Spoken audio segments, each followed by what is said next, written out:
The rifle was heavier than it looked. Dark walnut stock, cold steel barrel, the kind of weight that pulled at the shoulder even before it was lifted. Dust hung in the Texas air as the cowboys stood in a loose half-circle, hats low, hands nowhere near their holsters. Across from them, a line of Japanese women POWs froze where they stood, bare hands, thin sleeves, eyes locked on the weapon being passed forward. Someone translated softly. Someone else shook their head, certain they'd misunderstood. A woman near the back clutched her blanket tighter, the wool scraping against her cracked fingers. Another swallowed hard, staring at the rifle's sling as it creaked against leather. They had been warned about Americans, about cruelty, about humiliation, but no one had warned them about this. The words had already been said, the decision already made, and now the rifle was changing hands. Whatever this moment meant, test, trap, or something worse, there would be no undoing it. The cowboys waited, and one woman stepped forward. Her boot sank slightly into the packed dirt, the powder rising around her ankle in a pale puff that hung for a moment before settling back onto the yard. The space was wider than anything she had seen since leaving Japan, open in a way that felt unfinished. No barbed wire cut the horizon. No guard towers rose above the roofs. Just a rectangle of hard earth bordered by a low barn, a sagging fence meant for cattle, and a handful of hitching posts worn smooth by years of rains rubbing against them. The wind moved freely here, dragging the smell of manure, sun-warmed wood, and dry grass across the yard. Her eyes lifted despite herself. The rifle rack was bolted to the barn wall at shoulder height, the nails dark with rust where rain had run down them for years. Two empty hooks gaped like missing teeth. On the third rested the rifle. Long, dark, the walnut stock gleamed where hands had polished it smooth, and the steel barrel caught the sun so sharply it forced her to squint. It wasn't ceremonial. It wasn't decorative. It was heavy just by the way it leaned, the sling hanging slack, the leather cracked and dry at the edges. The women behind her slowed to a stop. Fabric brushed fabric as they crowded together, issued coats hanging crooked on narrow frames, sleeves too long, cuffs frayed. One woman tugged her collar higher, the wool scraping against her neck. Another adjusted her grip on a small canvas bag, knuckles whitening as her gaze fixed on the rifle. The light slid along the barrel, flashing once, twice, like a signal no one had taught them how to read. A gust of wind rattled the rack. Metal chimed softly against metal. The sound traveled farther than it should have, bouncing off the barn and settling into the quiet like a held breath. One woman flinched hard enough that her heels scraped the dirt. Another reached up and pressed her palm flat against her chest, fingers splayed, as if steadying something loose inside her ribs. No one spoke. Not in Japanese. Not in English. The cowboys stood off to one side, boots planted wide, shadows stretching long behind them. Their hats stayed on. No hands drifted toward guns. One leaned a shoulder against a post, the wood creaking faintly under his weight. Another spat into the dirt and ground it out with his heel, eyes never leaving the women. They didn't close the distance. They didn't step back either. The silence between them felt deliberate, shaped, as if it had been set down alongside the rifle. The woman who had stepped forward stopped 3 paces from the rack, close enough now to see the fine scratches along the stock, the place where the finish had worn thin from years of use, close enough to smell the oil, a sharp, bitter scent that cut through the dust and hay. Her fingers twitched once at her side, then stilled. She did not reach for it. She did not look away. Behind her, boots shuffled. Someone sucked in a breath through their teeth. The women's eyes moved together, tracking the rifle as if it were alive, as if it might shift on its hooks without warning. Sunlight slid again along the barrel, then dimmed as a cloud passed overhead. The rifle darkened, the shine dulling, its outline suddenly heavier against the wall. A crow landed on the fence rail and cawed once, the sound cracking the quiet. One of the women jumped, the canvas bag slipping from her fingers and thudding softly into the dirt. No one bent to pick it up. All attention stayed fixed forward on the rack, on the space between the hooks, on the rifle that sat there unclaimed. The wind pushed harder, lifting dust into their mouths. Grit coated the woman's tongue. She swallowed and tasted iron. Somewhere inside the barn, a door banged once, then settled. Still no one spoke. The cowboys waited. The women waited. And the rifle stayed exactly where it was, resting on its hooks, sun-warmed, untouched, belonging to no one yet, while the open yard held them all in place. The barn swallowed them in stages. Light thinned first, then sound, until the yard noise dulled to a distant scrape of wind against wood. Inside, the air was heavier, damp with the smell of old hay, animal sweat, and gun oil that clung to the beams. The women lowered themselves onto hay bales stacked along the wall, the straw pricking through thin coats and scratching bare wrists. Dust motes drifted in the slanted light from the open door, and through that doorway the rifle remained visible, still on the rack, still catching what little sun pushed its way inside. One woman shifted, the hay crackling loudly beneath her weight. Another wrapped her arms around herself, fingers digging into wool as if trying to anchor her body in place. Every few seconds, someone's eyes slid back to the door, to the rack, to the long, dark shape that refused to disappear simply because they had stepped inside. The smell of oil pulled sharp memories into the room. Not thoughts, movements. A woman rubbed her thumb against her palm, slow and repetitive, as if feeling for the grain of a wooden training rifle that wasn't there. Another rolled her shoulders once, stiffly, mimicking a posture drilled into her years ago.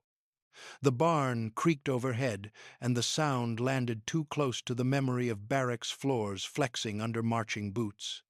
Sunlight flashed briefly on the barrel outside as a cloud moved. The glint slipped through the doorway like a blade. One woman's breath hitched hard enough to be heard. She pressed her knees together, boots knocking once, then stilling. Back home, rifles had never meant protection. They had meant alignment, submission. The crack of a shot fired not at an enemy, but into the dirt beside someone's feet as a lesson. A faded poster hung crookedly in her memory, ink bleeding in the rain, a soldier standing tall with a rifle raised, eyes fixed forward. "Honor," the caption had said. Duty. The barn smelled nothing like ink or paper, but the oil in the air carried the same sharp edge. She lifted her sleeve and wiped her mouth, leaving a dark smear of dust on the fabric. Another woman leaned forward, elbows on her knees, staring hard at the packed earth floor. Her jaw worked as if chewing something tough. When the metal outside caught the light again, she flinched and reached down, fingers clawing into the hay until straw snapped between her knuckles. The sound was small, but it carried. No one spoke. The only voices were the animals shifting in their stalls and the faint rattle of the rifle sling tapping once against the rack in the breeze, leather against wood, a quiet, steady reminder. Back home, rifles had lined schoolyards during drills, stacked neatly while instructors barked orders. Wooden stocks had pressed into young shoulders. Real ones had come later cold, unforgiving, accompanied by rules spoken slowly and clearly. Never point unless ordered, never hesitate, never forget what this means. A woman near the wall lifted her hands and turned them palm up, staring at the calluses there as if checking whether they still remembered the weight. The light dimmed again. The rifle darkened, its outline blending into shadow. Still, it held the doorway, claiming the space without moving. Execution posts had looked like that once, simple, unremarkable. until someone was tied to them. The memory surfaced in pieces. A clearing, a line of boots, the smell of dirt kicked up by sudden movement. Her heel tapped once against the barn floor, then stopped. A cowboy's laugh drifted faintly from somewhere outside, cut short just as quickly. The women stiffened in unison, shoulders tightening, heads lifting. But no footsteps followed. No orders came. Only the barn settling back into its groans and sighs. The rifle stayed on the rack, untouched, watching. In the half-light of the barn, it was not a tool or a promise. It was a warning they had been taught since girlhood. And every time the metal caught the sun, fear rose with it, sharp, automatic, as familiar as the smell of oil in the air. Boots sounded outside the barn, slow and unhurried, each step pressing into the dirt with a dull thud. The women stiffened on their hay bales, straw crunching softly beneath sudden shifts of weight. A shadow crossed the doorway, wide-brimmed hat first, then shoulders, then the outline of a man framed by daylight. He carried the rifle low in one hand, not raised, not aimed, just held, the barrel angled toward the ground. Dust clung to his boots, and a faint streak of grease marked the back of his knuckles. The rifle looked different up close, heavier.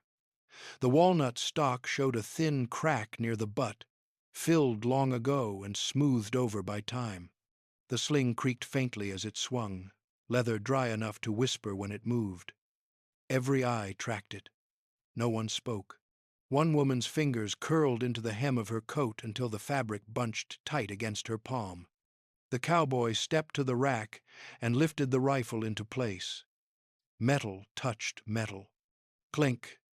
The sound was small, almost polite, but it cut through the barn like a snapped wire. Several women flinched at once, shoulders jerking, heads dipping. One sucked in a sharp breath through her teeth. Another pressed her heel into the dirt so hard the sole squealed.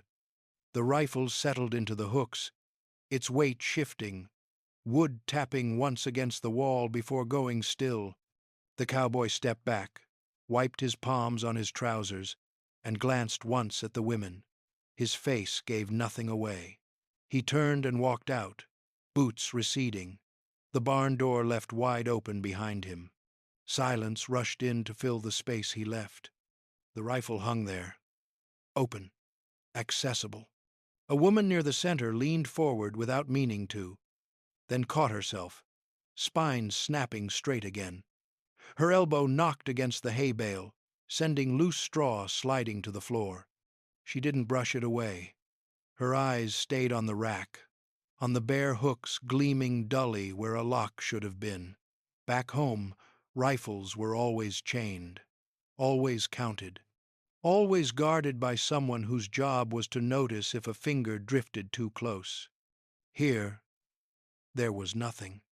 No guard posted at the door, no shouted warning, just the barn breathing around them and the faint tick of cooling metal as the rifle adjusted to the shade. The absence pressed heavier than any presence. One woman craned her neck, peering past the doorway into the yard, as if expecting armed men to be waiting just out of sight. She saw only sunlight and dust. Another woman shifted on her bale, the movement slow, careful. Her hand hovered midair, then dropped to her lap, fingers rubbing together, skin rasping against skin. The smell of oil seemed stronger now, sharper, mingling with hay and animal heat. It coated the back of the throat. The rifle did not move. A breeze slid through the open door, lifting the edge of the sling. It swayed once and tapped lightly against the stock. Leather on wood. Tap, tap. The sound echoed too loudly in the quiet. A woman near the wall squeezed her eyes shut and bowed her head, braids slipping forward over her shoulder. When she opened them again, the rifle was still there, unlocked. The realization crept through the barn in fragments. A hitch of breath, a hand tightening on a knee, a glance exchanged and quickly broken. This was not how it was supposed to be. Weapons were symbols of control, of threat, of order enforced by proximity. But here the threat lay dormant, unclaimed, as if forgotten. Suspicion settled in its place. One woman shifted her weight closer to the wall, shoulders brushing rough wood. Another edged subtly away from the rack, boots scuffing softly. No one moved toward it. The space beneath the rifle felt charged, like ground before a storm. Everyone watched it, waiting for someone, anyone, to explain. No explanation came. Outside, a horse snorted. Somewhere farther off, a gate creaked. Life continued with a careless rhythm that did not account for the rifle hanging unlocked in the barn. The women sat in that contradiction, bodies tense, senses stretched tight, the physical anchor of their fear now changed. The weapon no longer stood behind barriers. It waited within reach. And that more than any shouted threat set their nerves humming, eyes fixed, breath shallow, as the unlocked rifle claimed the room without a word. Morning came without ceremony. The barn door slid open with a groan, hinges protesting as light spilled across the dirt floor. Cold air rushed in first, carrying the smell of damp earth and manure. Then came the buckets. Tin, dented, stacked inside one another, their rims clattering softly as a ranch hand set them down near the door. No orders were shouted, no instructions translated. He simply pointed to the feed sacks, to the coop, to the long stretch of yard waiting beyond the threshold. Hands moved before minds caught up. Fingers wrapped around metal handles already rough with rust. The buckets were heavier than they looked, grain shifting inside with a dry hiss that scraped the ears. One woman hoisted a bucket and staggered half a step, boots skidding in the dirt before she caught herself. Another bent low to lift a crate of eggs, arms trembling as the weight pulled at her shoulders. The work began in silence, broken only by breath and the scrape of soles against packed ground. Bodies changed quickly under labor. Backs that had curled inward straightened by necessity. Shoulders rolled, muscles tightening as they learned the rhythm of lifting and carrying. Palms reddened, then blistered, skin stretching shiny and sore. A woman paused to spit dust from her mouth, wiping her lips with the back of her hand and leaving a gray smear across her skin. The sun climbed, pressing heat down onto necks and the tops of bowed heads. Each trip passed the barn wall. At first, the rifle stayed where it had been high enough that eyes had to lift to find it. But by midday, something was different. The rack had shifted. The hooks sat lower now, closer to shoulder height. No one had announced the change. No one had explained. The rifle's dark stock no longer floated above them. It hovered at the edge of their path. The sling hung loose, leather dry and cracked, swaying slightly whenever the breeze pushed through the open door. A woman carrying feed brushed past too closely. The sling kissed her sleeve. She froze. Grain sloshed inside the bucket as her arms locked. The leather dragged lightly against the wool, a faint rasp that seemed impossibly loud. She stood there, chest rising fast, eyes fixed on the place where sling met fabric. After a heartbeat, she stepped back, the sling falling away. The bucket dipped, feed spilling in a pale arc onto the dirt. No one spoke. She crouched, scooping grain back with shaking fingers, dust sticking to sweat on her skin. The next time it happened, it was a different woman. This time the sling brushed bare skin at the wrist. She flinched so hard the crate of eggs rattled, shells knocking together with sharp, fragile clicks. She clutched the crate tighter, knuckles whitening, until the sound stopped. Her sleeve slid down to cover her wrist, and she did not push it back up. By afternoon, everyone knew the exact reach of the rifle without looking. They adjusted their paths instinctively, shoulders angling away, steps shortening as they passed. Still, the work forced them close. Buckets had to be filled. Eggs had to be carried. There was no wide berth to take. The rifle seemed closer each time. When the rack was lowered again, just a few inches, barely noticeable, it changed the way the barn felt. The stock now aligned with the women's hands as they passed.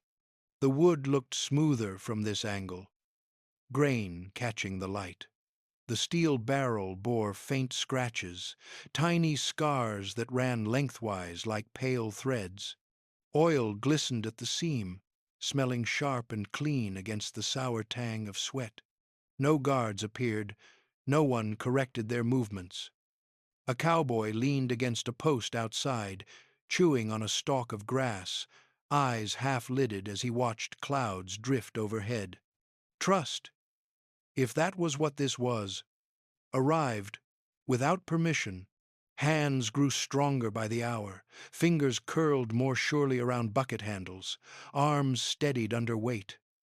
The women's posture shifted, less folded, more braced. But every gain came with the same reminder. The rifle was there, lower, closer, unlocked. At the end of the day, as the last crate was set down and the buckets clanged empty against the wall, one woman paused beneath the rack. Her sleeve brushed the sling again. This time, she did not jump. She adjusted her shoulder, just enough to slide past. The contact lasted a second longer than before. The rifle did not move.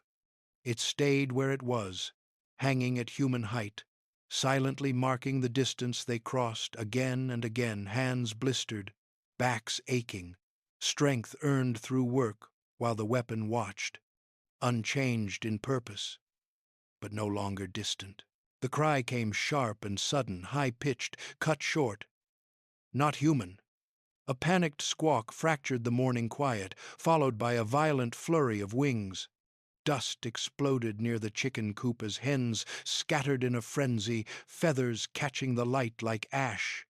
Then another sound, low, guttural, drawn out, a growl that didn't belong to any barn animal. One of the women dropped her feed bucket. Grain hit the ground like rain on a tin roof, bouncing across the hard dirt. Her eyes darted toward the coop, where something moved just beyond the fence line. A flash of fur. Then stillness. The coyote stood stock still beneath a crooked fence post, head low, eyes locked. Its ribs showed beneath a patchy gray coat, legs lean, tail twitching behind it like a whip of smoke. The air changed warmer now, thicker. Hens pressed to the far corner of the coop, their shrieks melting into one another. Someone gasped. A woman backed away, nearly tripping over a water pail. And yet the cowboys didn't move. They watched. One leaned slightly forward, chewing slow on a piece of straw. Another stood beside the tack shed, arms crossed. Neither reached for a rifle. The rifle was inside. On the rack, inside the barn, its stock still faced outward, still oiled, still gleaming faintly from the morning sun. The sling hung like a question mark, but no one moved to claim it. The women froze between instinct and uncertainty. A younger one, barefoot, holding a crate of fresh eggs, stood rooted in place, arms stiff, knuckles whitening. Her eyes flicked to the barn, then back to the animal, then again to the barn. The coyote crept closer. Its paws moved silently over the dust, claws digging shallow furrows into the packed earth. The smell of feathers and panic filled the air, musky, acrid, real. The egg crate in the girl's arms began to tremble. She held it tighter. A shell cracked beneath her thumb with a quiet pop, the yolk leaking sticky and warm between her fingers. She didn't flinch. Another woman, older, dropped her voice low. Ko muru. The word meant nothing in English, but the tone was universal. Warning. Stay still. The coyote stepped within the first broken slat of the fence. Still no movement from the cowboys. No shout. No order barked in accented Japanese. Just watching, measuring, and the rifle? Still untouched. One of the hens bolted wrong direction, right toward the predator. The coyote lunged. Dust exploded. Wings thrashed. Then silence. Feathers floated downward, spiraling in the heat. The coyote seized the limp body in its jaws, teeth buried deep in neck feathers, then turned and trotted back through the same break in the fence, disappearing beyond the line of mesquite trees like it had never been there. Only the dust remained, drifting in lazy spirals. The girl with the eggs exhaled shakily. The crate lowered toward the ground. Her hands were slick with yolk. She didn't try to clean them. One cowboy pushed off the post with a grunt. He walked toward the coop with slow, steady steps, boots creaking over gravel. He bent, picked up a fallen egg, turned it over once in his palm, and placed it back in the crate. He said nothing. The test, if it had been one, was over. The rifle had stayed on the wall. No one had claimed it. No one had reached for it. And yet its presence had shaped everything, every glance, every decision, every still hand.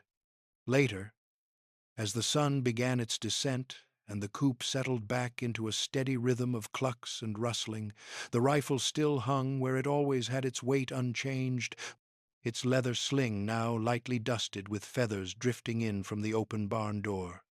It hadn't been used, but it had been part of the moment. That day, it spoke loudest by remaining silent. That night, the rain came in waves, soft at first, like fingertips on the barn roof, then stronger, until the whole structure thrummed with it. The tin sheets above groaned under the weight of falling water, and the smell of wet wood crept into every corner of the sleeping area. The horses shifted in their stalls. One let out a low snort. The hens clucked once, then went quiet. Boots scuffed against the threshold. The door creaked open, releasing a gust of cold air that curled around the hay bales and blankets. A cowboy stepped inside, soaked to the elbows, water dripping from the brim of his hat. He carried something in his left hand, angled low, careful. The rifle, darkened by weather. The stock glistened where droplets clung to the grain. The sling hung limp and wet, sticking to his wrist. He wiped it once on his jeans, then walked with slow, deliberate steps past the bedrolls toward one of the wooden support posts near the back of the barn. No words, no explanations. He leaned the rifle upright against the post just a foot from the nearest cot. The metal kissed the wood with a soft tap. Then he left.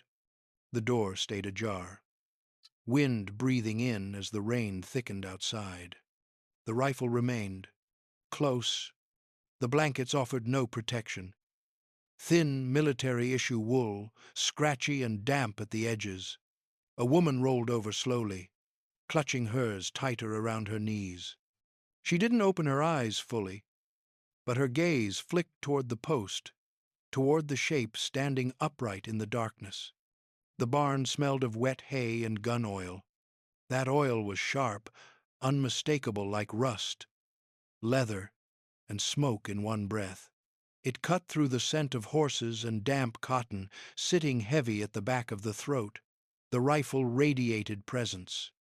Not warmth, not threat, just presence, as if it had always been there, as if it belonged among them now.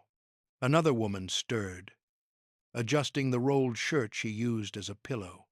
Her elbow bumped against the side of the cot, the jolt traveling through her ribs. She blinked toward the rifle, now only a few steps from her head. The barrel reflected a line of moonlight that had slipped between boards in the wall, silver against shadow. No one slept deeply. Blankets rustled. Coughs were muffled into sleeves. The women lay in their cots, curled and tense, surrounded by the small sounds of shared insomnia. At one point, someone shifted too fast and kicked a boot against the floorboard. The sudden thunk jolted a woman upright. Her breathing came fast, chest rising and falling beneath the blanket. Her eyes locked on the post. The rifle had not moved.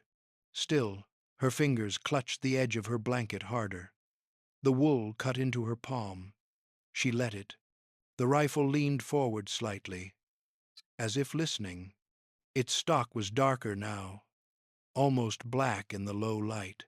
Beads of water still clung to it, slowly sliding down the wood like sweat. The metal along the barrel had cooled, and now it reflected nothing. There was no sound of a lock being affixed, no keys, no chains, just a weapon now placed closer than any guard had ever stood. One woman, the youngest, turned her back to it but kept her knees tucked tight to her chest. She covered her head with the blanket entirely, the shape of her breath puffing beneath the fabric. Her toes poked out, cold and bare. No one spoke. The rifle stayed. Outside, the wind pushed harder, shoving the barn door against its hinges. It creaked open a little farther before settling. Inside, the heat of bodies mixed with the damp and the metallic tang of proximity. And through it all, every breath, every shift beneath wool, every blink toward the post, the rifle stood. Closer than the blankets they clung to, closer than sleep, not in their hands, not under lock, just there, watching. The barn door groaned open before the sky had turned fully blue. Cold crept in ahead of the morning, the kind that made teeth ache and fingers curl tight inside sleeves. Frost still clung to the edges of the troughs outside, brittle white lacing the wood like cracked porcelain. The women stirred beneath their blankets.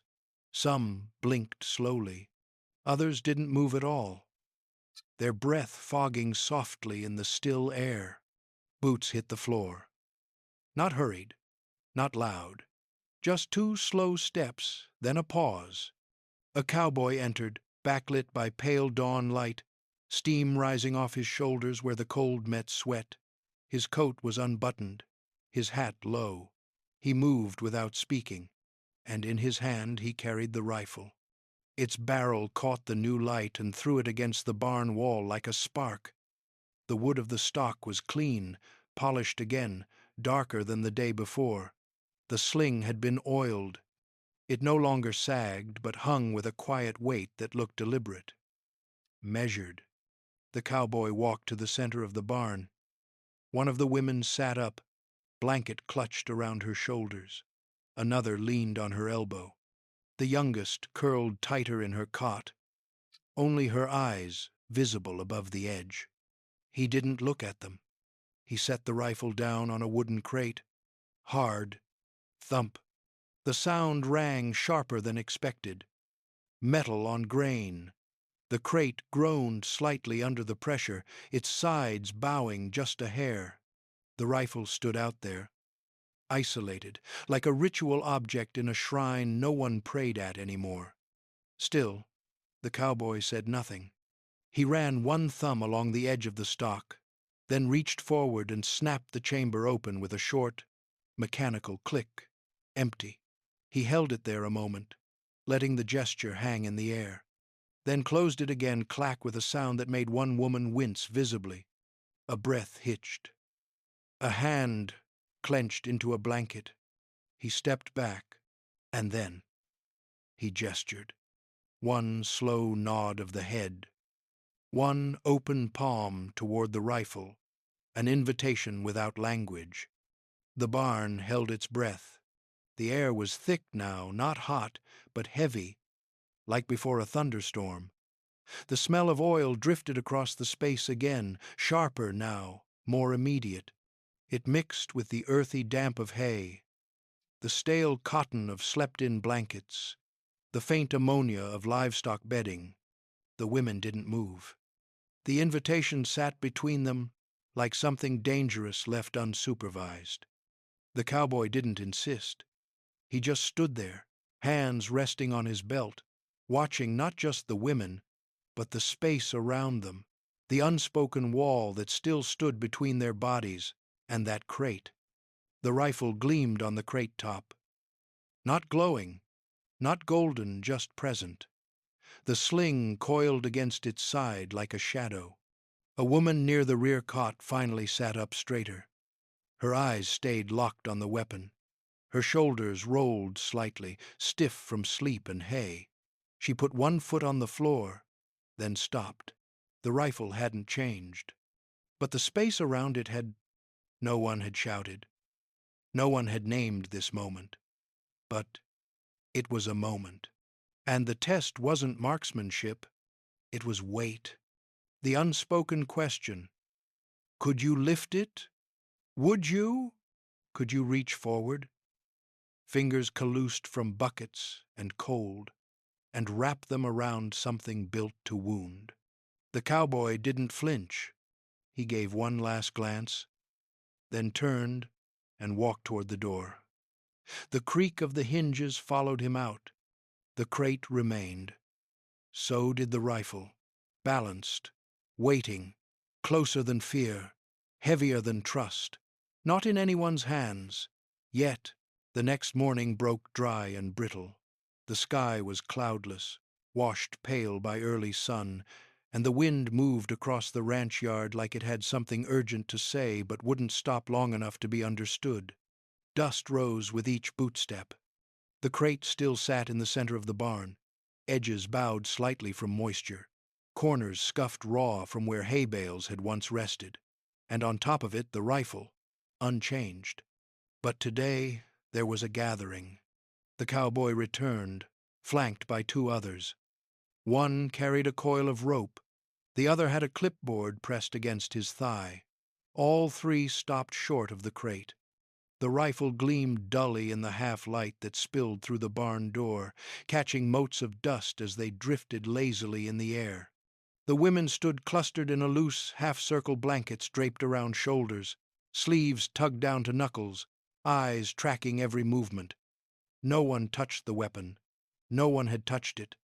Until now, the tall cowboy, the one with the straw-chewing habit, stepped forward and said it calmly, plainly. She gets the rifle. His voice was gravel-low, edged with the casual finality of someone deciding who feeds the dogs. A pause. Then, slowly, the interpreter, a young Japanese-American soldier with wire-framed glasses, repeated the sentence in formal Japanese. His tone was less casual, more deliberate, like the weight of each syllable mattered. Kanojo ni ju o atairu. Another pause. Murmurs, one woman gasped. Another took a step back. The interpreter said it again, firmer this time. Kanojo ni ju o atairu. Then he pointed. All heads turned. The youngest, the one with the egg crate from before. She stood frozen, breath caught, the wool of her coat rising slightly with each shallow inhale. Her fingers twitched once at her sides, then stilled. The cowboy gestured again. Same open palm, same unspoken push forward. No instructions, no orders, just the phrase spoken once, translated twice, and the waiting rifle. She stepped forward. Shoes crunching grit. The floor creaked beneath her heel. Each footfall landed too loud in the quiet. As she reached the crate, she hesitated not with fear, but with something older, tighter, like reverence, tangled with disbelief. Then she reached out. Her hand hovered first, palm open, before her fingers curled around the stock. The wood was colder than expected, smooth, but not polished like lacquer, more like skin over bone, solid and dry. The sling, still looped, brushed her wrist with a whisper of oiled leather. She lifted, not all at once. The weight surprised her more than a bucket, less than a pail of feed, but heavier in a different way. Gravity pulled it differently, centered, expectant. The crate gave a soft groan beneath the sudden absence of its burden. She stepped back. The rifle stayed in her hands. Behind her, the other women stared. One clenched her arms around her chest. Another looked to the interpreter, as if expecting a correction. No one spoke. The youngest woman adjusted her grip left hand under the stock, right near the trigger guard. As she had been taught years ago in drills with wooden practice rifles that never had chambers, never had the smell of oil, never had the weight of something that could fire. The cowboy nodded once, then turned. He left her standing there, in the center of the barn, with the rifle resting across her palms and the dust swirling low around her ankles. No applause, no ceremony. But the physical anchor had changed hands, not symbolic, not threatening, assigned. She stood there with the rifle in her hands, its weight still settling against her collarbones, when the cowboy gave a slight tilt of the head. No words, just a motion, sharp, efficient, unmistakable. She followed. Dust clung to the hem of her trousers.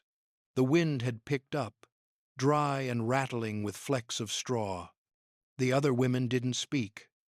Some leaned forward, squinting through the barn doorway. The rifle, no longer an artifact, had become a question, and she was carrying the answer. Outside, the sun was climbing faster now. It beat down on the packed earth, warming the leather of her boots, the bones of her back. The cowboy led her past the water trough, past the empty wheelbarrow tipped on its side, toward the edge of the property line where a low wooden fence divided the ranch yard from the wilderness beyond. Near the fence, 6 tin cans sat balanced in a row on a rotting beam. No one had spoken of punishment. No one had said what came next. But there was no mistaking it now. He pointed once, then stepped back. She looked at the cans. They wobbled slightly in the wind. She adjusted her grip just as she had in training, years ago, under the brittle shouts of instructors and the looming presence of wartime murals. But this time, no posters, no flags, just open land and that impossible silence. She raised the rifle. The barrel felt heavier lifted. It took both hands and a breath held too long. The metal was warm now from the sun. Her finger hovered near the trigger, then settled. She squeezed. The shot cracked through the dry air like a whip. Birds scattered from the eaves behind her. The echo slammed against the barn wall. One of the tin cans leapt from the beam, spun once mid-air. Then the pain came, not in her ears, though they rang, but her shoulder. The stock had punched into her with force she hadn't braced for. She staggered half a step back, eyes wide. The butt left an instant throb, a bruise blooming beneath the wool of her coat. But the cowboy didn't flinch. He just nodded. One small nod, barely more than a blink. She looked down at the rifle, then back at the cans. 1 gone. 5 left. But the shot had done more than knock metal into dirt. It had cracked something else, something less visible. Behind her, another cowboy appeared carrying a small bucket of shells. He didn't hand them over, just placed them on a stump and walked away. That, too, was trust. Not spoken, not promised, placed. The woman adjusted the sling over her shoulder. Her knees no longer trembled. Her arms, though tired, now moved with an understanding of balance, of direction. This was not for punishment, not for show. The rifle, they now understood, was for protection. Coyotes had been coming closer. One had been spotted just 2 days before. This was not an ornament. It was responsibility, and someone had to carry it. She didn't return the rifle to the crate. She walked back toward the barn with it slung low, the sun bouncing off its barrel in slow, fractured streaks. The other women stepped aside to let her pass. No one touched it. But their eyes did. Every pair. The physical anchor was no longer just a symbol or a test. It had barked, recoiled, and bruised, and now it lived on her shoulder. Weeks passed. The skies turned paler, then darker. Mornings grew colder. The ground that once cracked with dryness now held a thin crust of frost just after dawn, crunching faintly under boots and bare soles alike. Feed buckets were heavier with winter prep, and the barn's corners smelled less like hay and more like cured leather and old wood soaked in sun. The rifle no longer traveled slung.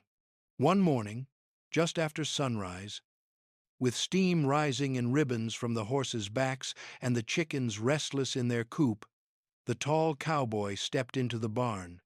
His boots were caked with thin mud and straw, and he held the rifle not aimed, not raised, but cradled like a tool freshly cleaned.